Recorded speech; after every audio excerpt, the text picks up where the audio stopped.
Okay. All right. Can you hear me? Yes, I can hear you. Okay. Loud and clear. Good.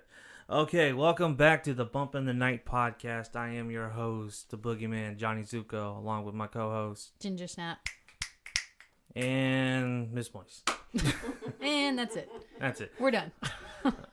It's a great show. Yeah, done. We were on the verge of getting canceled, so. But no. Not anymore. Not anymore. So today's topic is La Nora, the Weeping Woman. Is that how you pronounce it, though? La Llorona. Something Yeah, like that. is it like... Aren't you Don't. Mexican? I'm La half Llorona? Mexican. I've heard it different ways, like La Llorona or... Ma Sharona. Dun, dun, dun, dun. Ma Corona. Oh my god. Llorona, Corona. La Llorona. But Llorona, we okay. will have a Mexican on here. I can say that because he's my friend, Oh my god. and he'll properly pronounce it. So we're good. Danny, I love you. It's all good. We're good. It's like, how fucking dare you? So before we get into that, anything you want to talk about before we get into our main event? I do have questions for you guys. Did you guys get to see the Ted Bundy film? No, I didn't. You didn't get to watch it yet? No, I didn't get to watch it. I wanted to talk about it. Okay, so whatever. We'll talk about that next time, I guess. I saw Suspiria finally. The remake of Suspiria. Okay. I don't know what to think of it. Right? Like, Right? I left like I was like, I don't hate it, but I don't love it. I feel so indifferent. Like I don't know. Like I don't know. There were scenes I really liked. I absolutely loved the scene where she's dancing and the other girl is dancing in the mirrored room, and like the choreography and like her body's getting split open. I thought that was so freaking awesome. I just love like the dance scenes in general, and I actually liked the color scheme of the movie. Like I going into it, I knew it wasn't going to be bright like the original. But I thought for this, because it's in Berlin's very drab, it's very gray. There's like not a lot of color. And particularly the time that it took place in, too. Right, you gotta think 70s. about that. Yeah. That was a big focus, I feel like, in the background. Yeah, and I know? feel that kind of took away from the film. I agree with you on that. I think it took away from the film. I think it should have just concentrated on the house itself. Yeah, and then think. I also feel like it focused too much on the therapist guy, which was also played by Tilda Swinton. I thought like he was good, but I feel like it focused a little too much on him. He had a purpose, though. That's why. Yeah, but like, what was it though? Find out It was what was to going find on? that girl, because in the beginning of the movie, they come to him and say, "Hey, I need you to investigate because this is weird." But then she just erases his memory at the end. So it was kind of like, what was the point of that? Yeah, but he finds out because throughout the whole movie, his journey is to find that one girl. Yeah. You know what I mean? That's his story arc. And then at the end, when they erase his memory, it's really just a way of just putting him at ease. Rather, because all the things that he's seen, there's no way he's going to come back from that. Yeah. You know, so in like looking at it, it's really like she did him a favor. So he wouldn't have to have that like burden, Yeah. that memory. One thing that I don't like about it was how much subtitles were in this, because I feel like me trying to read, and I am a person who likes subtitle movies. It's nothing against that, but for so much that's going on in the background, I couldn't pay attention to that because I was trying to read what they were saying. And they were like kind of hard to understand when they were even speaking English half the time. So that really took me out. It didn't bother me as much. You just got to be quicker. I guess. I mean, it's like a 3-hour movie. I don't know, but With like 6 acts. Like, God. what the fuck? Like, to me, I did not like the ending. yeah, I did not like the ending. Because I'm a little confused. I was confused, and I feel like they didn't explain anything. Like Dakota Johnson's character, she was from an Amish community, and her Yeah. mom was dying, and But she knew that she was a witch. She was Mother Suspiria. that wasn't clear, though. You know what I mean? Like there is a lot left. There's probably unclear. like a 4-hour cut left somewhere. Yeah, probably. That's like gonna explain everything. Yeah, This could have worked better as a TV show. Oh, I think totally. we said that about like 3 movies that we talked about. Oh, this could have worked better as a TV show. I could totally see this as a TV show. Absolutely. To me, I really wanted just that whole sequence at the end is pretty insane. Yeah, And I didn't like the way they shot it though. I didn't like it. I thought it worked because it worked because it was just so nightmarish and so surreal, and I felt like that's why it shot. But I liked it when it was more real looking. Like that scares me more. Like the first scene, the choreograph, like I wanted it to be shot like that because that sticks with you more. Like how the girl was dancing and then she's getting twisted. Yeah, but the camera work wasn't like shaking like up and down or like, you know what I'm saying? Like because by the time you get into that, because look where they're at though. They're underground. They're in a tunnel. Yeah. And so it's more surreal now. And so that reality now just starts to bend. I also didn't like the song, and I love Tom York, but I didn't like the last song that they chose. I thought it should have been a different song. I felt. That was the first thing I said, is that music did not. It didn't fit it. It didn't work. Yeah. It should have been more haunting. Like I got what they were trying to do. Yeah. Kind of juxtapose the what was happening so horrible. Yeah. And then you have this music Mm-hmm. that kind of makes it seem more creepy to have it more lighthearted. Maybe, Yeah. But for me, it didn't work. It didn't work. Yeah. But I mean, I don't know. Like I still like the original better because I love the original. I love how colorful and crazy it is, and I feel like the original focused more on witches. This one focused on politics. It focused on like this had like a lot of social commentary in this movie because there's a lot going on. Yeah. Like if you really look at it, Suspiria from like the 70s, that's a straight giallo film. Yeah. Like, no doubt about it. You know what I mean? But this one, I appreciate what the director was doing because he made his own Suspiria, much like how Rob Zombie made his own Halloween. Like you can hate it or love it. But he chose to make his own version. It was his own thing, for you know sure. What I mean? And his own voice to it. Yeah. And so I appreciate that. I do wish that, what was her name? Dakota Johnson's character. I do wish. Susie. Yeah, Susie. Thank you. I wish that her reveal was explained a little bit more. Yeah, I agree on that. Because I even said, like, this movie could work if they just revealed, like, you know, if that reveal just worked. It didn't, though. Yeah. You know, but on second viewing, it's like, I didn't really miss much. You saw it again? I saw like the first 5 minutes because I was like, oh, I need to see. With the Chloe. Chloe Moretz. Yeah. I thought she was going to be a prominent role, too. No, it was kind of like, bye. That, and then boom, gone. Yeah, see ya. But she was the one that really kicks off the story, though. Yeah. So that's what I really missed because, like, the central part of the film is her mystery, like her disappearing. It's like, where'd she go? Yeah.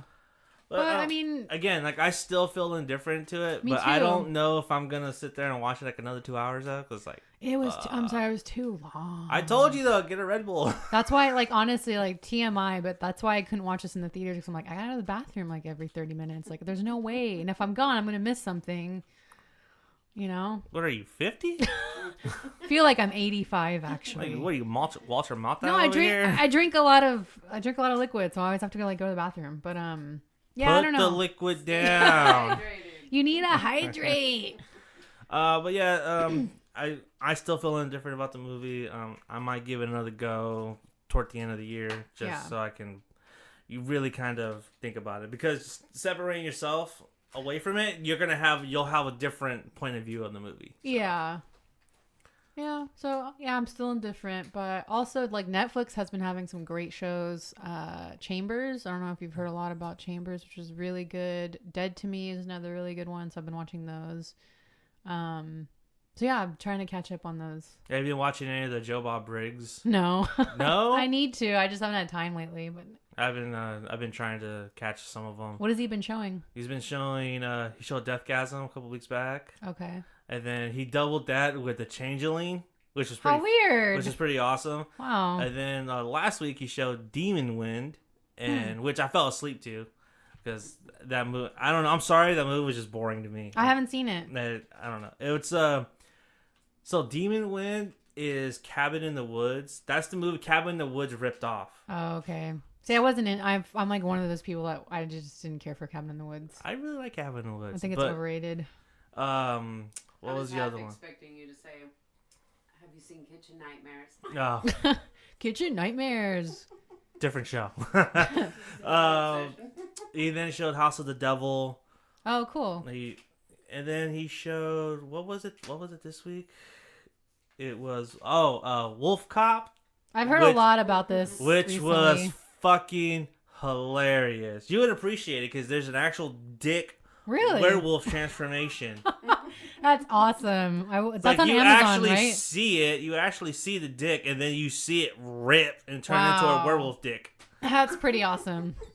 I might watch this tonight. Yeah, and so Wolf Cop. And then the week before, he showed a movie called The Wolf Guy. Does he show just one movie per? No, he shows 2 movies. Oh, 2 movies. Okay. It's a double feature every Friday night. Okay, cool. But I'm only referencing the ones that I remember. Yeah. So Wolf Guy is a werewolf movie with no werewolf. No werewolf? So Yeah. then what is it? What is... He's a wolf guy. What? His name is Wolf. Wow. He acts like a wolf, and he is the last of his tribe. Wow. But he doesn't transform into a wolf. Did that just like, is that a modern horror No, movie? it's a 70s. Oh, okay. And it stars Sonny Chiba. And a lot of you would know him. He is Hatari Hanzo from Kill Bill. Oh, okay. Yeah. So, Wolf Guy. Wolf guy. And there's just like a crazy sex scene. It's just like, Oh, whoa. God. It is insane. She's like, I want an animal in the sheets. Oh, my God. And he acts like an animal. It's like, oh my God. And he takes out his wolf dick. Yeah. Oh yeah. And so after Wolf Cop, he showed Henry. Oh, that's a really good movie. That is a tough Have movie you to seen watch. it? Have you seen it? I watched the first like 10 minutes of it, and I was like, What? it wasn't because it was bad. It was just because like at the moment I saw Wolf Cop and I was riding this high. It was A like, lighthearted. yeah, it was kind of funny. And Henry's opposite. and now it's just like, yeah. you know what I mean? A complete 180. I'm like, nope, I'm good. Henry, especially the scene where they videotape one of the murders. That's a heavy, heavy scene. Yeah, so I'm definitely gonna try to watch that later. Yeah. It's just that after watching like something that's just really funny and Yeah. off the fucking wall Yeah. is You don't want to like go. I don't want to go down that fast. You know Yeah. what I mean? I want to enjoy that. You know. Yeah. But I did see 10 to Midnight because I know you recommended that one to me. and It was okay. Like it was just What? kind of like. what? It was alright. Seriously? It was like Death Wish, but like a hot male naked. I mean, I liked him, the killer, because whatever. But I don't know. It was just kind of like there wasn't really more of a purpose to it. There wasn't a lot. It was just him like going after chicks in college. Like that was it, pretty much. That's it. What more do you want? Yeah, but like I wanted a little more oomph to it. And what's his name? Bronson was good, but Oh my god. Oh my god. Oh my god. Oh my god. We can't not be friends. I'm sorry. Oh my god, you can't love them. That can't be like one of your top 10 movies. That's not one of my top 10 movies, but that's like one of my favorite Bronson movies. I'll tell you that. Death Wish is like the best Bronson movie. I don't know. Like 10 to Midnight is pretty insane. But Death Wish has more like at stake, to the characters. There's all kinds at stake. His daughter is like in the crosshairs of the serial killer. What are you talking about? Yeah, that was a good scene, but that's how Death Wish was though. It was like the same thing. This was, I think he was coming off of, I think this was before Death Wish. I don't know about that. Google it. I have to save my battery because we're talking about Oh my today. god. Later. Anyways. All right, I will check this info once we go into that. Okay. I want to mention Tucker and Dale versus Evil. Haven't seen it. Fucking hilarious. Seriously, I thought you recommended this movie to me. No, wasn't me. Wasn't you? Wasn't me. I know Spooks. Shaggy, wasn't me. I know Spooks McGee recommended it to me online. He's like, dude, you need to watch that shit. And he's the one. And Yeah, he yeah, recommended it on the show. He's like, you need to yeah. watch that because that is funny as Yeah. hell. But I thought when we first met that you had recommended this movie. Nope. Must have been some other broad. This movie is fucking hilarious. Is it like No, you need to watch it. You gotta watch Really? it. You gotta watch it. Shudder has it, right? It's on Netflix right now. Oh, okay. It is fucking hilarious. If you don't think this is funny, I'm sorry. Show is canceled. Well, like I didn't. Is it like Shaun of the Dead? Because I didn't really care for Shaun of the Dead. No. Okay. No, I think you don't like Shaun of the Dead either. No, I just never got into it. Sorry. God, oh my god, oh my god, oh my god, oh my god. Okay, you know what? Fine.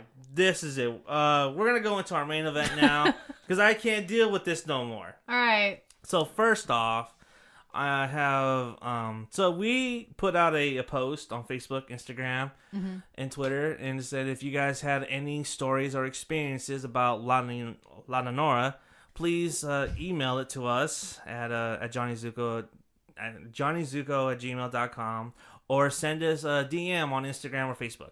and we will play your response on the show. And we got a couple of responses, so that's good. That's good. So I'm gonna play the first one right now, leading into our story, leading on to our main event, and this is from Caesar Leon, and he has a story about when he visited his uncle down in Mexico. So here we go. All right, so my name's Caesar Leon, by the way. First time I ever heard of the Llorona was I was 12 years old, and it was my first time traveling to Mexico, to my grandparents' village. And I had a bunch of cousins I didn't know I had, and they were telling me if I ever heard of the Llorona, and I said no. They're like, oh, well, they told me the lore, which is this lady who killed her kids, and she cries for them at night, and she comes for the kids who misbehave. And I kind of called BS. I was just like, no, it's not true, whatever. Like, all right, güerito, whatever. Left it alone. So I'm, adventuring on my own. My grandpa gave me a slingshot and handful of rocks and, like, go shoot birds, go do whatever. Go be a kid, go to the fields and this and that. So I go in the fields and stuff like that, and I kind of get, like, a little bit lost, and I run into, like, some old houses and stuff like that. And it's a small village, so it's like it wasn't that bad, like, that far from my grandparents' house. So I got, like, turned around and lost, and I didn't know where the hell I was. And I kind of see, like, this old dilapidated house, and I can hear something in there making a noise. And in the back of my head, I'm just like, nah, she only comes out at night. She only comes out at night. Whatever. And I can just hear somebody, like, And I was like, what the fuck is this? So I, like, hightailed it out of there and got onto, like, the cobblestone streets of their town. And I was telling all my cousins, I was like, dude, I heard somebody in that house over there that's crying. And they're like, no, we're just making it up. Like, they're telling me, like, it's a story. And I was like, no, I heard something. I fucking heard something. And we all Scooby ganged it over there. Investigating. We're over here armed with slingshots and little tiny firecrackers, because you can buy those anywhere. And all my cousins go in there and they're like, dude, we don't see anything. I'm like, no. And I go in there and there's nothing in there. Dicks freaking closed the door on me and left my ass in there for 2 hours as the sun was going down. And they're like, if she comes out, let us know. And I'm like, pissing my pants, screaming and crying, just like, how the hell am I gonna do this? I don't know how much time passed, but I like opened the door and it like popped open, and I was like, oh, and I was like, the sun was setting and I can hear like something moving around in the tall grass, but like none of the kids were there, because I was like, yelling at them and calling them whatever names I can think of in Spanish at the time, and none of them answered. I couldn't hear no laughing. I couldn't hear no snickering, nothing. And I can just hear something like, rustling in the grass. And I was like, what the fuck is this, dude? And I just ran, dude. I just fucking ran, slammed the door shut to my grandparents' house, and I fucking hid under the blankets, dude. But ever since then, like, I don't know, man. I just couldn't fucking, in the back of my head, when I saw that they made it as a movie, I was like, fuck, dude, fuck this. And then, my dad tells me the same fucking story of La Llorona, but over here on Mount Madonna, the lady in white. So, like, to me, I'm like, oh, shit, it's La Llorona. I was like, fuck, the crier. But, and I tell my kids the story, too, and they don't believe me. I'm like, all right, well, we'll go to the woods and find out then. So, I mean, I think we all experience this shit here and there, but, yeah, like, when you hear somebody whimpering or crying, like, I don't know if you guys remember the Left 4 Dead? Mm-hmm. The crying witch? Yeah. That shit fucking scared the crap out of me, dude.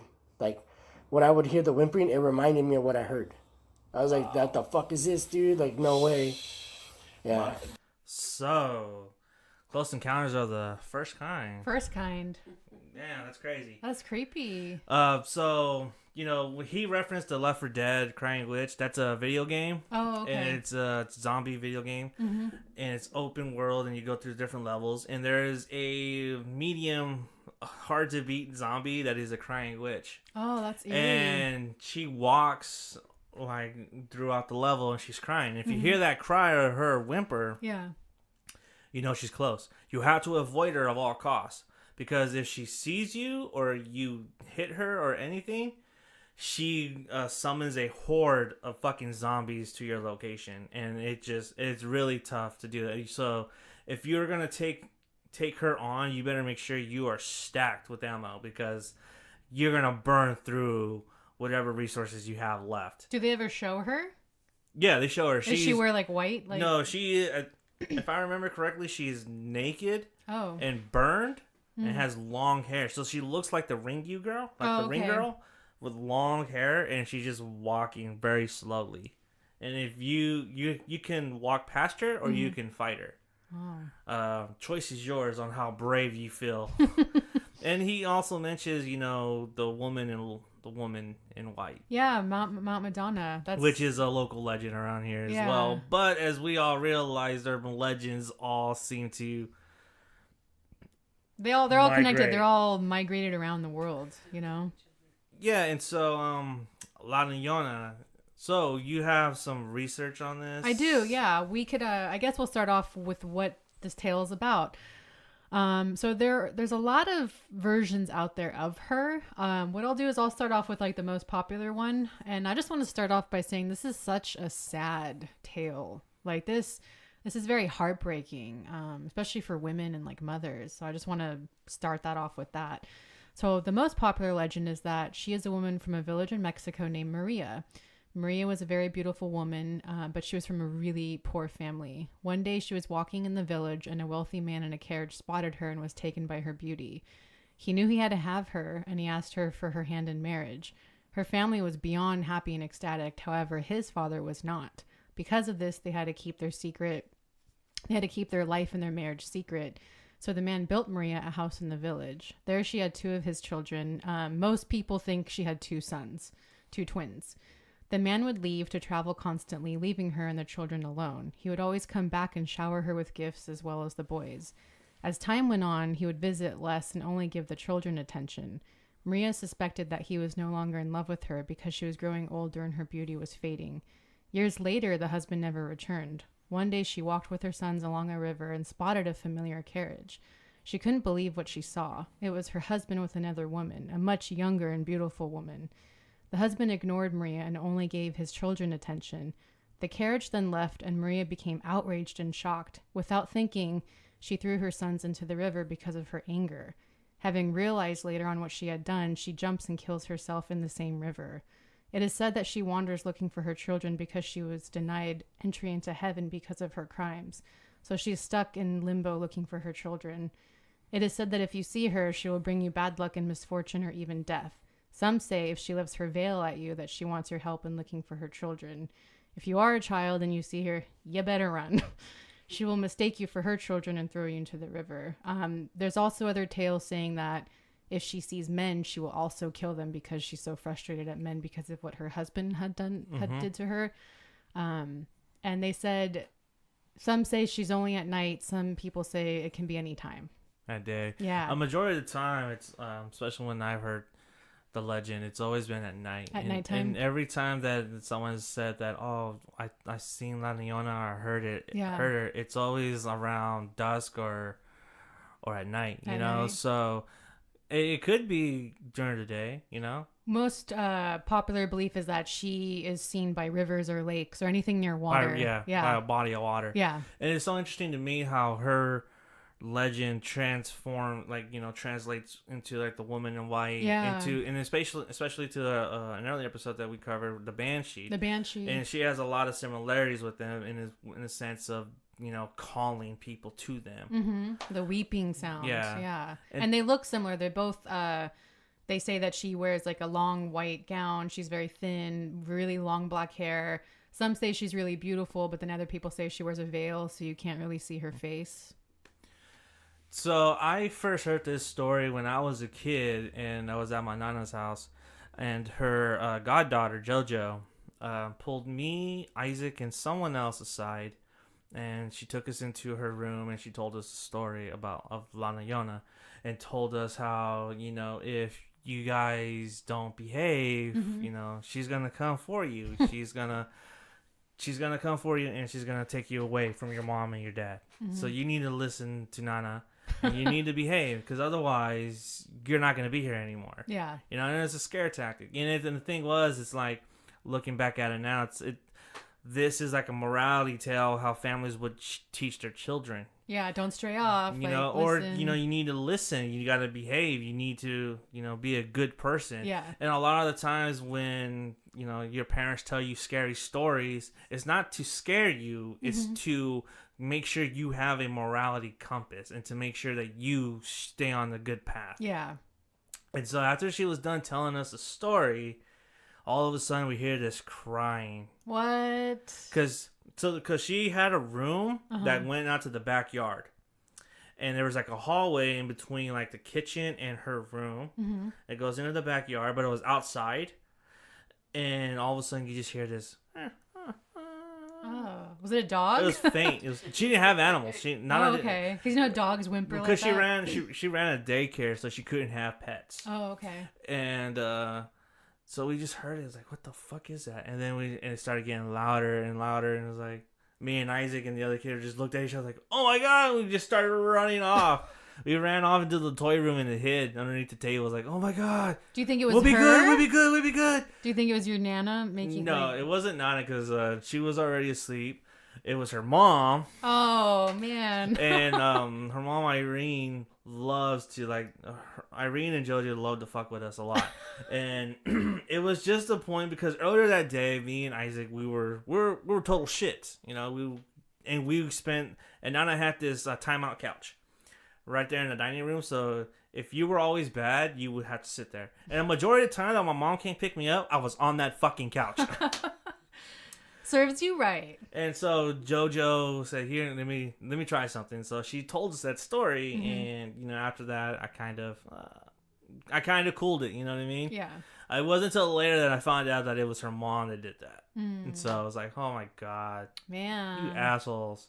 You know, but to me, I find it interesting. That's how, especially being Mexican, that's how your parents would, you know, teach you a lesson. You know, hey man, like, or you know, the kukui, you know, like when you heard the story of the kukui, it was like, hey, you can't be after dark. That was the point of that. You know what I mean? It's like you need to stay in bed, otherwise the kukui is gonna get you. What is that legend? That's like a boogeyman. Okay. So it basically comes out at night and at dark, and it festers and it takes children away. So it's like is it male, or we don't really it's know? A creature. So it's very similar to her. Yeah, but the kukui is something a little bit. It sounds funny, but that's something that you know Mexican parents would always tell their kids. Like, hey, no, the kukui is gonna get you. Yeah, you better stay in bed. You know, but that was just a way of saying stay your ass in bed. And me and your mom need some quality time. Right? Oh man. But you know, to me, it's like it's morality compass, and that's what it is. Definitely. You know? Yeah, I never, it's funny, I never heard this legend until I wrote a story in my 20s that was extremely similar, and I had no idea. And then I was like researching, and I'm like, wait, that sounds really similar to what I'm writing. Shit, you know?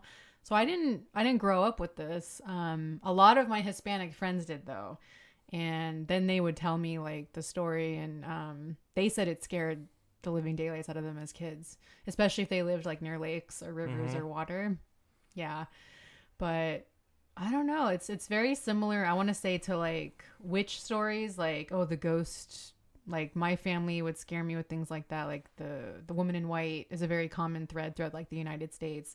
So that was like my version of her growing up, the woman in white. La Llorona. Yeah, La Llorona and a lot of those, a lot of Mexican urban legends I grew up with because, I was raised predominantly by a Mexican family. Yeah. Because I was adopted. No, I'm kidding. I love you, Mom. I'm kidding. She's going to be so mad at you. Yeah. Okay. But no, they think that I was adopted because I look white. Yeah. So that's the joke.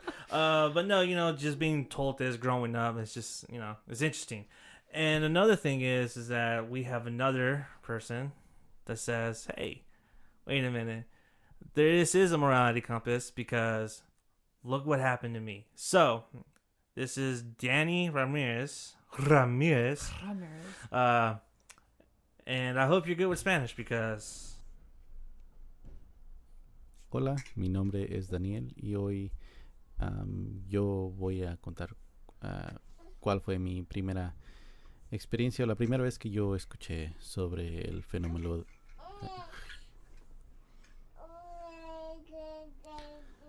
Hola, mi nombre es Daniel y hoy voy a compartir con ustedes la primera vez que yo escuché sobre el mito o el fenómeno de La Llorona.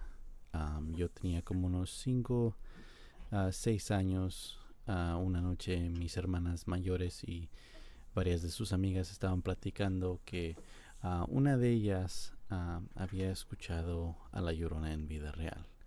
Entonces yo pregunté qué era La Llorona y me explicaron que era una mujer que su esposo la dejó, y al haberla dejado ella se volvió como loca. Un día tomó a sus hijos, los llevó al río y los ahogó. Al haber realizado que había matado a sus propios hijos, empezó a lamentar por las calles en la noche con el ya famoso "ay, mis hijos". Ellos dicen que cuando escuchas a La Llorona que está cerca de tu ubicación, en realidad está a larga distancia de ti. Cuando escuchas que está lejos, en realidad está muy cerca de ti o está alrededor de ti. Todo, no sé exactamente. Yo nunca he experienciado La Llorona o he escuchado a La Llorona, pero es uno de los mitos o fenómenos más grandes de México, que no importa qué mexicano le preguntes, saben sobre La Llorona. Y esa fue la primera vez que yo escuché sobre la Llorona. Yo nunca he experimentado. Yo nunca he escuchado a La Llorona personalmente y prefiero que se quede de esa manera, pero esa es como yo escuché sobre ella. So I hope you grabbed your Rosetta Stone for that, because I am totally lost what he just said. You and me both. No, so basically what he was saying is that his sisters got him and they told him the story about La Llorona, and basically they told him the full origin of what you just explained, and they told him this is what he himself has never experienced La Llorona firsthand, but he does believe that down in Mexico that is like one of the biggest legends down there, and it scares a lot of people down there because of the repercussions that it could bring, especially when you're dealing with kids. And since he has 2 kids, he's gonna pass down that story to his kids too when they get older. Keep it going, you know. And that's the thing. It's like it's tradition. Yeah. And I think that's what he's saying, basically. He'll correct me next week on the show with a translated recording. Translation, you're wrong, Zuko. I meant to say I was haunted by La Llorona for like 5 years down in Mexico. I'm pretty sure that's what he's going to say. He's going to troll the shit out of me. Oh, probably. Does he believe her? Yes, he does. He does. Yeah, that's another thing that he was saying toward the tail end of that story. Mm-hmm. But at the same time, it's like he hasn't experienced her. Gotcha. So it's like, but down in Mexico, that's just a big thing down there. Yeah. You can't go down there and not believe in it, because everyone believes it. Because they think that it's fact that's happened. Even though there's no evidence to support that this actually happened or why this legend was born. Yeah.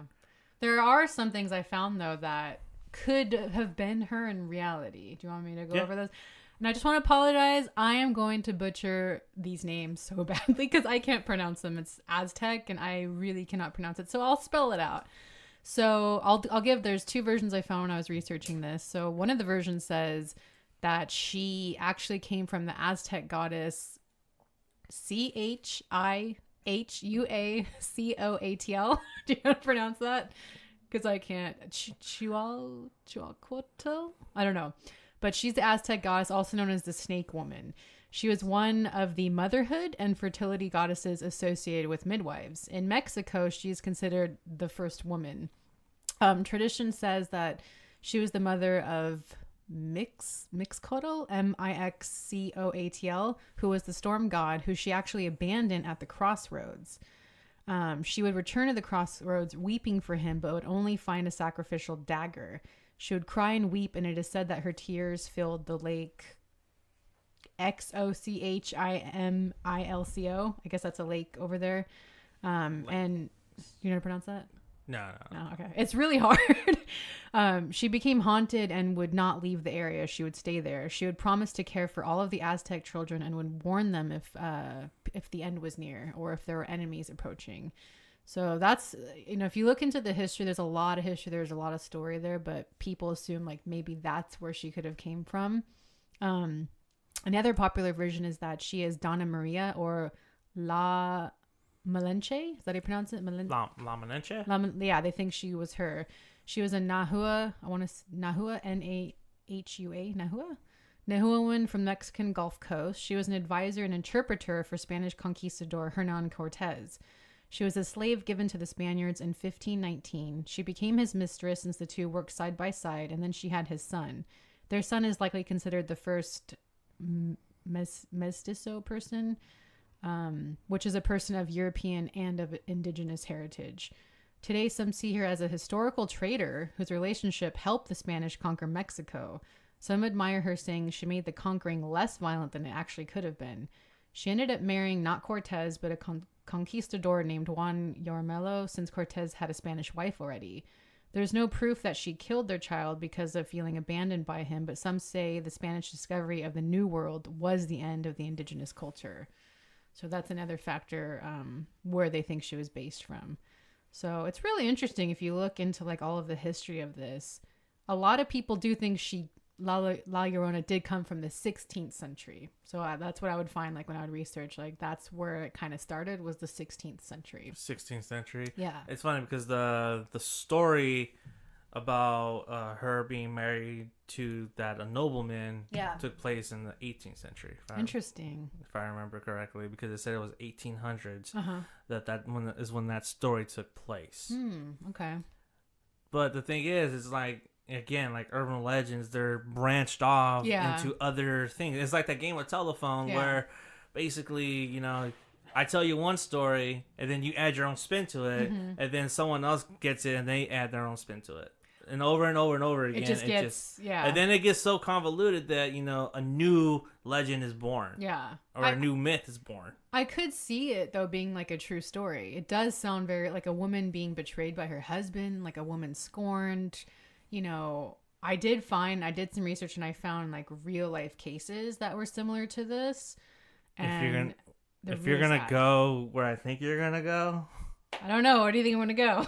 I'm gonna wait because I don't want to sound like an asshole. Okay, so there's two ones that I found that were really popular. One was in 1986. Juana Leja tossed 6 of her 7 children into the Buffalo Bayou, and 2 drowned while the others were saved by rescuers. Jeez. She claimed to be La Llorona herself.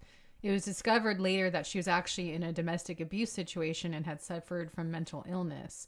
She thought it would be better for her children to die than be in that situation. So she is in jail now. I don't think they gave her the death penalty. But there was another case.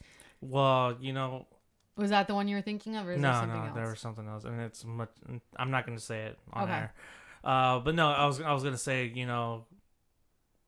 that's desperate measures right there too. You know what I mean? Yeah. Like, you do not want to put your kids through foster the system, because the system will fuck your kids over tons more than any other abusive relationship. Yeah. I mean, I'm not saying that I agree with it or anything. I know. That's not what I'm trying to say, but I'm just saying that is a very desperate woman to get out of that situation. She thought nothing else could save them, or like her and her situation. It must have been really bad for her to get to that point. Because if you look at these cases, like it said that mothers who kill their children are usually suffering from some chronic mental illness, depression, domestic abuse, or schizophrenia. Like no real mom is going to want to like endanger her kids. Like she's the protector. She's the one that birthed them. So there has to be something really crazy happening in life for a woman to want to do that. You know? And this one, I'll give another example. This was a crazy case. This was in 2001. Andrea Yates. Have you heard about this case? I think so, yeah. She killed all 5 of her children in the family bathtub. She suffered from postpartum depression and schizophrenia. She was actually a registered nurse, but she herself had multiple suicide attempts. I think she even mutilated herself. And she just had a bunch of mental issues. But it's sad because she literally drowned them like one by one. They didn't give her the death penalty. And in most of these cases, they won't give the women the death penalty. They kind of have, I don't know what the word I'm looking for is, but they kind of sympathize with them because they know it's mental illness. You know, the funny thing is that that was a father that did that. He definitely get the needle in his arm. He'd get the chair, yeah, or the I don't. Do they do the chair anymore? No. Texas does, I think. Still. Oh, really? I think. Yeah, he would get the needle in the arm for sure, hands down. For sure. Yeah. You know, that's just that, and that's, you know, and so it's a woman. Yeah. Yeah. Well, you know, I don't know. I don't know where I'm going with that, but I'm just saying it's interesting because, you know, if that was the dad, Yeah. for sure you get the death penalty. Yeah. And they would not be lenient. It's like, oh, you got PTSD, too fucking bad. You're a war veteran, too fucking bad. Yeah. It's sad. It's really sad. Like, but these are real cases. But I do feel like the story, it totally could have came from a woman who was abandoned and like left alone with her kids, and she was so mad. Like, I could actually see this being a true story, like hands down. Whenever it started, I don't know, but I do think this is a real story. You know, A lot of the Weeping Woman. Yeah. Yeah, I do. I think it's a true story, and I think that there is something out in those woods, and I think there is something that is walking down the coast of Mexico, you know, crying. Yeah. I mean, and they always say, like, if you believe in, like, ghosts and spirits, that those who are not in hell or heaven, if there is a hell or heaven, they're stuck in limbo because, like, something's lost, something, like, they can't get out of it. They're stuck there forever, you know? So they're in that realm of that's how their life will be. Their spirit will be, you know? It's very sad. It's there's no happy ending to this story. No happy ending. And the thing is, it's like, well, if you're a spirit and a ghost, you know, you think about it, you constantly reliving that moment. Yeah. Yeah, just wandering alone, you know, you're regretting your decision, but, like, you're stuck. Like, what can you do? As the world passes you by, you just see it, it's like, oh, shit. Yeah. Well, I don't know. I don't even know how to segue into that. Do you have another, I have one. I have 2 more, but I'm not gonna play. I'm gonna play the last one later on. But I am gonna segue into something else. As far as the movie goes, Yeah, I've been hearing mixed things. I haven't seen it. I want to see it, but no one wants to see it with me. So because it's crap. That's why. But you know, I do want to see it. I do, and a lot of people are saying, "Oh, it actually wasn't that bad. It was way better than The Nun." I've been seeing that a lot on the comments. Some other people are like, "Oh, it sucked." It's just got mixed reviews, I hear. So, you know, I've seen mixed reviews as well. Some people have really enjoyed it. Some people didn't. You know, and James Wan produced this film, and so you're expecting a good horror movie, something like on the level of The Conjuring, Yeah. or not The Nun, or Annabelle, or whatever. You know what I Yeah. mean?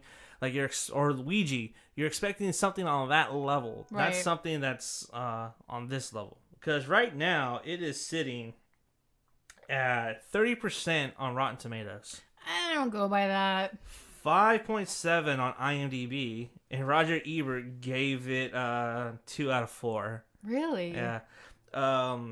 82% of Google users like this movie, though. Really? So it's sitting high on, and it has a 46% audience score on Rotten Tomatoes. So yes, critics panned this fucking movie, and they said, "Oh, it's not very." Critics that always good." diss horror, though. They always diss horror. And so this is a synopsis of the movie.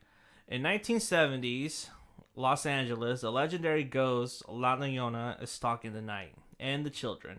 Ignoring the eerie warning of a troubled mother, a social worker, and her own kids are drawn into the frightening supernatural realm. Their only hope of surviving La Llorona's deadly wrath is a disillusioned priest who practices mysticism to keep the evil at bay. Why didn't Which they is have played by Raymond Cruz, which I love. That I like him. Awesome. That guy's awesome. Why didn't they have it in Mexico though? They should have, I feel like that's where it should have taken place. No? Because of East LA. And again, that's predominantly populated by Chicano. Yeah. And, again, La Llorona plays well down there as well. It's true, yeah. A lot of the urban legends, like Kukui, La Llorona, they make their rounds down there because it's basically that, It's the same thing as Watsonville, like how it's Little Mexico, where everyone that grew up Mexican, they know those stories, or they experience them firsthand, in Watsonville. But this movie hasn't done very well. And I don't think it made, let's see. Actually it actually did very well, actually. Because Endgame came out, that's why. Okay, well, we'll leave it as that may be, whatever.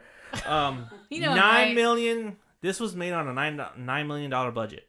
Oh. And it made $104 million. That's pretty good. On the box office. That's really good, actually. And let's see. Studios spent an estimated 35 to 40 million on promotion and advertising for the film. So it did well. It kind of broke even.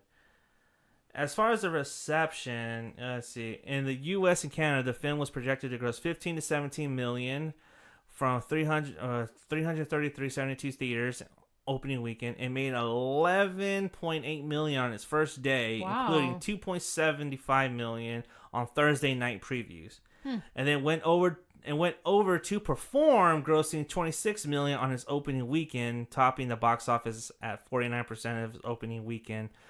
And the 49% of the opening weekend audience was Hispanic. Really? Well, there you go. And so, in its second weekend, the film fell 69 to 8 million, finishing third. When did Endgame come out? Well, this movie came out in March. Let's see. What was April? No? No, you're right. You're right. April 18th, right? Or 19th? Yeah, it premiered at South by Southwest March 19th. Okay. Which it did very well there. But yeah, people showed up and they supported this movie, which is good. We should go see it today. Let's go see it right after this, because I actually did want to watch it. And so people, let's see. Wait, what? So what? It's on. So Cinema Score gave the film on average a B-. That's not bad. On an A+ to F scale. Post Talk gave it 2.5 out of 5 stars. And a definite recommend of 48%. So the movie is mixed. I don't know what's wrong, because neither of us, anyone in this room has seen the movie. Yeah. But one person has seen this movie. Okay, I think I know where you're going with this. And you know what time it is. It's time to bring our friend Smoov George back onto the show. We need like a jingle or like Smoov. Maybe he could do it himself. Like his name. Oh, yeah, I'm pretty sure he has a couple of lines that we could use. Oh, awesome. But yeah, so here's Smoov George with Smoov Takes.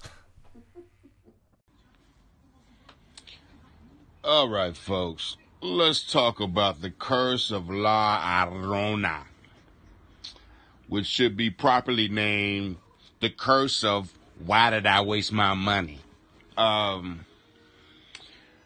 My daughter and I went and caught the matinee today when I got off work with high expectations because, coming from the producers of the Conjuring universe, I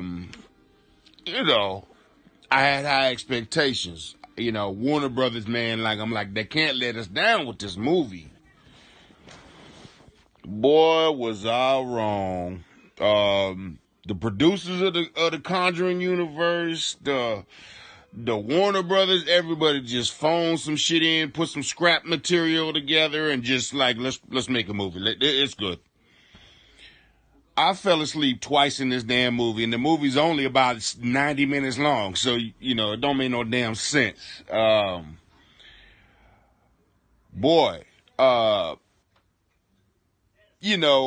find out when I was awake.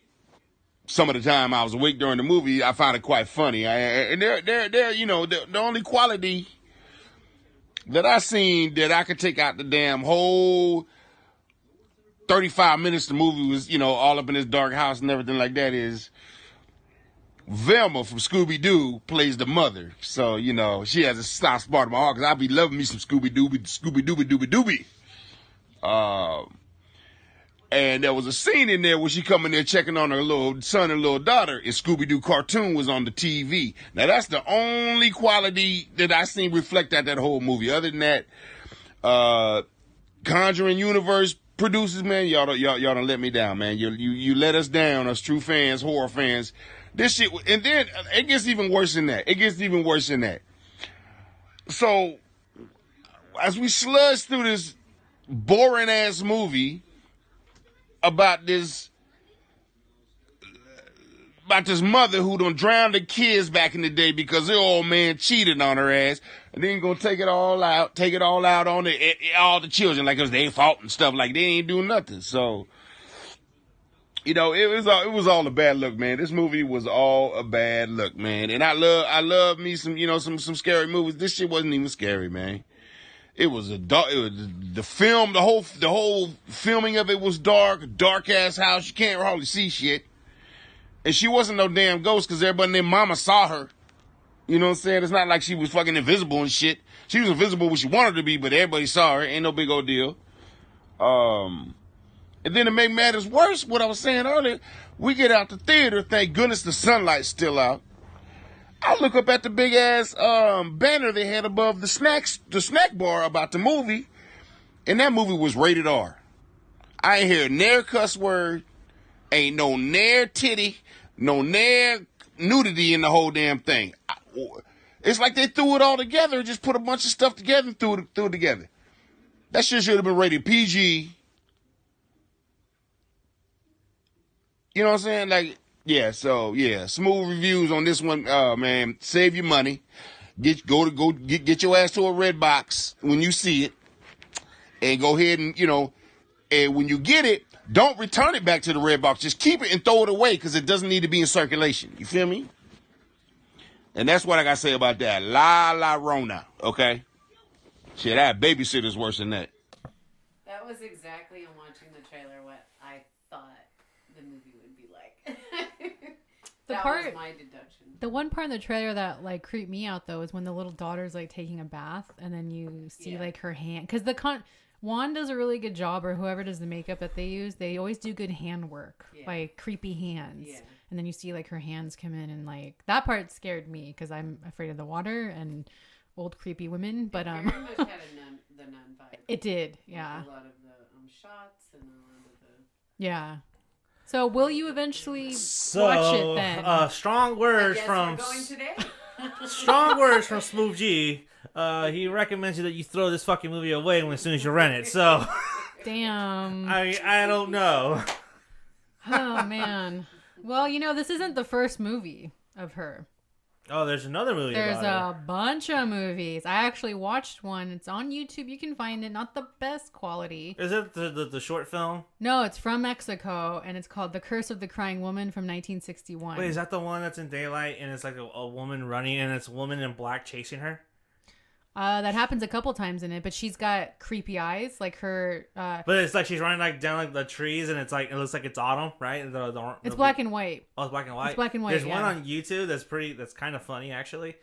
Not that I'm saying this it's bad or anything, but it's kind of funny because like the Llorona is chasing this woman down this aisle of trees, and it's all autumn, and she's just running around with her hands up and shit.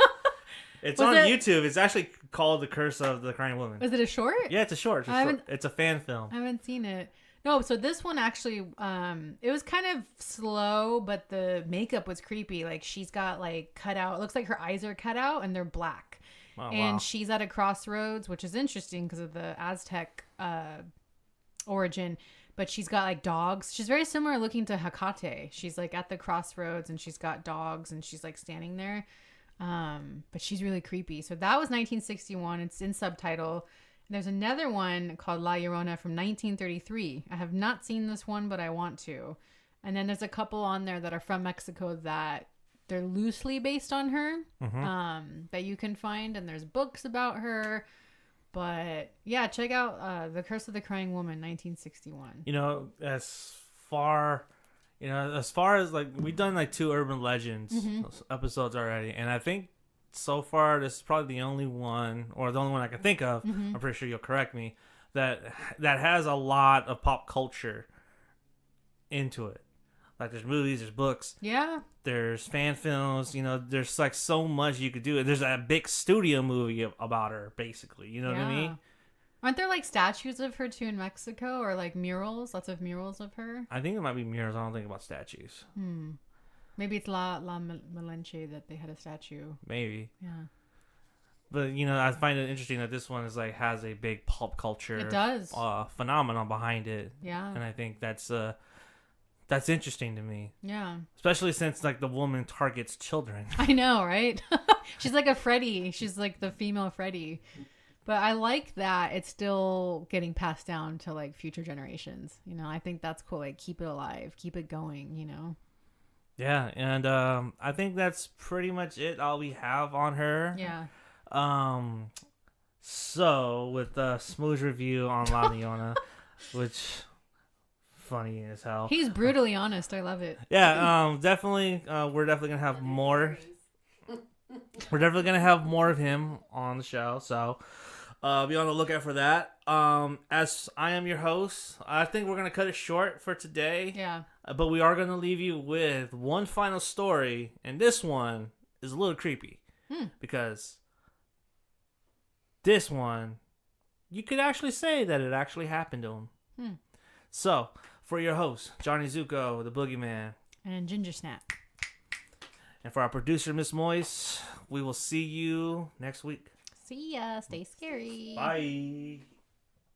This is Paul. My first time hearing La Llorona, I was 8 years old, okay? And we just moved by Rolling Hills, where my old house used to be at, where we used to kick it. It wasn't... I heard about it. It was through my mom. Like she told me a little bit of the story because I guess it was something on TV back then that talked about like the crying woman or something like that. And that's when she told me, and then my dad joined in and says, yeah, La Llorona, she was a beautiful woman. She had a rich husband, I guess, or something like that. And they had 2 kids, and I guess he left her for a younger woman, or he cheated on her. It was one or the other. And, she got so crazed up that she ends up grabbing her kids and drowning them because they look like their father. And after she realized that she did it in front of this tree, this redwood tree or something like that, that it had absorbed all of it. And from the paranormal thing, from me learning later on years, like stone rocks or like some wood or anything like that can absorb energy. So after she killed her kids in front of this tree, they felt like her kids were absorbed by this tree, and it was like a holy tree or something like that. And she realized what she did was wrong, and she goes out at night crying, looking for her kids as a replacement or to punish those kids to respect their parents.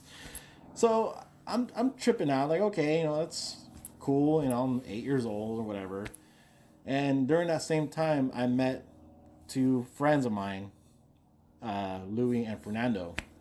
And they lived like a house across the street from mine, like right on the left side, like just not exactly across, but almost.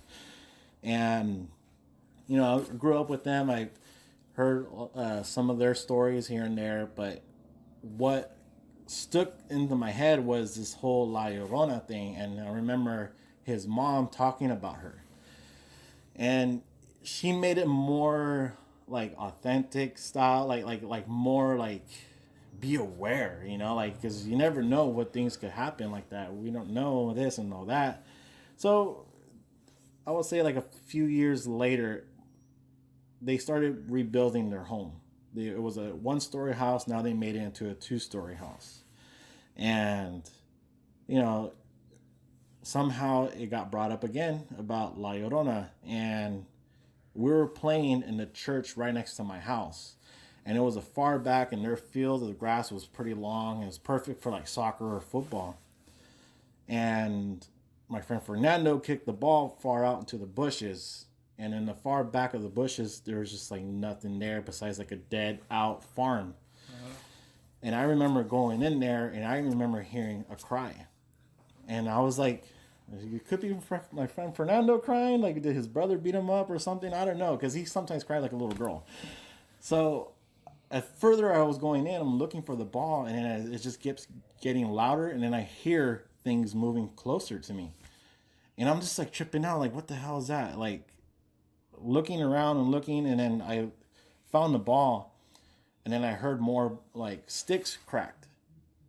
And then I heard more of the cry, and it got closer and louder. And I was just like thinking, okay, fuck this shit. So I grabbed the ball and I fucking ran back. Then that weekend, apparently the week that before the weekend has started, they had finished out a little bit of the structure of their 2-bedroom or 3-bedroom upstairs. And we were playing around, and they have these 2 living rooms, and one living room was always used. The other one, it was just always there, but whoever wants to watch TV on their own time, they could do it there. In that room, everything was kind of classic, dark redwoodish style, everything. Like, it just looked haunting by itself. And their grandma passed away in that room. And I remember that weekend we were supposed to stay the night there. So I was like, okay, like when did she died and all this stuff. And so they confirmed it, that it's been like some time already, she's passed on and all this stuff. And I was like, okay. I swear that same cry that I heard in the fucking bushes came out in that room. Literally came out in that room. And it wasn't to the point where I came from the other living room going up to the upstairs, because Louis and Fernando got a room up there. So they had their stuff there, and we had to go through that whole little hallway to pass that second living room to go upstairs. And I freaked out so much because I heard a cry, and Fernando was actually with me when we heard that, and we stopped. And I looked at him, I was like, dude, don't be playing with me right now. And he's like, no, I'm not. Like, where's your brother at? Yeah. He wasn't there. Louis was not around at all. And it just got more creepier, and then we started feeling uneasy right there in that whole little room. And he freaked out to the point where he ran to the switch to turn it on. And I swear, like, at that point, once we flicked it up, we saw like a little fog of a mist, like, in the middle. And he just stood there, like, freaking out. And I was just looking at him and looking at where that happened. And then we heard a cry behind us. And we turned around, and there was nothing there. And it was just like, is this like La Llorona coming around or whatever? Because we always do bad shit, dude. Like, we've done some things. We played at the church. We did some graffiti here and there, and we did some cussing in front of the parents, all this stuff. So we were just like bad kids. And that's who the Llorona would go after. Yeah. Bad kids. And that's what I thought, like, from all the stories I've been hearing. It was like, shit, could be it. So I told Fernando, I was like, dude, let's fucking run back up the room. We ran up there, and we fucking closed the door, and we just like waited and waited. And then we keep hearing more eerie shit, like someone was walking on the damn hallway to his room. And we felt like someone was there standing the whole entire time. And he even opened it up just to quickly check. Nothing was there. And then we closed it, put like a towel in the front so we won't see any shadows or anything. And then we have the window open, and next thing you know, we hear a cry outside. And it was like right across from the church. And I was like, holy shit, dude. Like, something was calling, either was following me, because I heard that. I don't know if they did. But whatever it was, it followed up to that house. And ever since that day happened, Louis and Fernando have been seeing some paranormal kind of shit. So I don't know what the hell it was. I don't know if it was her because she realized they were bad more than me. But it right away it came up to my mind was La Llorona, man. Oh wow. It was just really creepy. You know, I didn't want to play out too late anymore, and I was just like, until the time I actually forgot about it and just continue on with my life. Well, you're still a bad guy, so yeah, she might come after you. She still might. She's like, oh, you're not a kid no more, but I'm looking for a replacement husband. Man, I remember that, dude. That thing still freaks me out. And they don't live there no more.